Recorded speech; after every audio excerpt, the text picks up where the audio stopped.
তাআলা যেন বান্দাকে বলে, বান্দা বিশ্বাস করো আমি তোমাকে জান্নাত দিতে চাই, আমি তোমারে মাফ করতে চাই। বান্দা তুমি বান্দা তুমি আমার দিকে তুমি একটু দেখো বান্দা, যে আমি তোমারে মাফ করার জন্য কত আয়োজন করছি। তোমারে মাফ করার জন্য আমি শবে বরাত এক রাত সাজাইছি, এক রাতে কোটি কোটি মাফ করি। তোমারে মাফ করার জন্য আমি শবে কদর এক রাতে আমি আল্লাহ তাআলা 1000 মাসের রাত্রির চাইতে বেশি মাফ করে থাকি।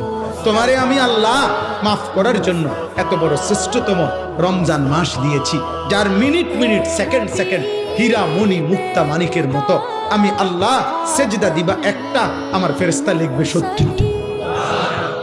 আমি আল্লাহ রহমত দিয়া সাজাইছি, মাগফিরাত দিয়া সাজাইছি, জাহান্নাম থেকে নাজাত দিয়া সাজাইছি।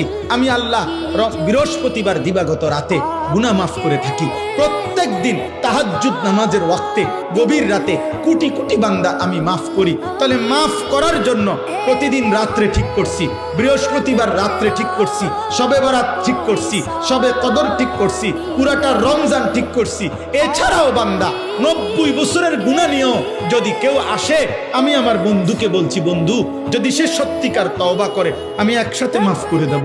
আসমান পরিমাণ গুনাহ নিয়ে আসলে মাফ করে দেব, পাহাড় পরিমাণ গুনাহ নিয়ে আসলে মাফ করে দেব, জমিনের বালুকণা পরিমাণ গুনাহ নিয়ে আসলে আমি মাফ করে দেব। তুমি এরপরে বলো বান্দা, আমি যদি তোমাকে জান্নাত দিতে চাইছি বলে কতভাবে আয়োজন করলাম, আমি আর কি বললে, আর কত সুযোগ দিলে তুমি জাহান্নাম থেকে মুক্তি পাইবা?